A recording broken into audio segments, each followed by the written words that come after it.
এই কটা দিন, পুজোর এই কটা দিনের জন্য এনারা সারাটা বছর অপেক্ষা করে থাকেন। রোদ ঝড় বৃষ্টি উপেক্ষা করে কত কষ্ট করে আগলে রেখে এনারা এক একটা মূর্তি করেন। এনাদের মধ্যে কত হয়তো আমাদের সাথে মিলে তিলোত্তমার বিচার চেয়েছেন। আমাদের কি উচিত এনাদের রোজগার বন্ধ করে দেওয়া? তাই পুজো নয় বিচার চাই না বলে বলতে হবে পুজোর আগেই বিচার চাই। তোমার দুর্গা তুমি বানাও, মূর্তি করো না।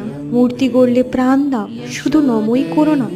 বিসর্জনে মূর্তি মিশলে যেমন জল ফুরোয় না, তেমনি তোমার দুর্গার জলে মিশলে প্রাণ হারায় না।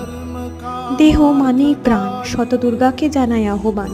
দুর্গা বিসর্জন হলে তবেই কি পাবে কোনো তিলোত্তমা তার সম্মান?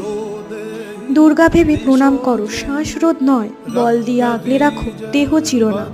তোমার দুর্গা তুমিই গড়ো, শুধু মূর্তিই গড়ো না।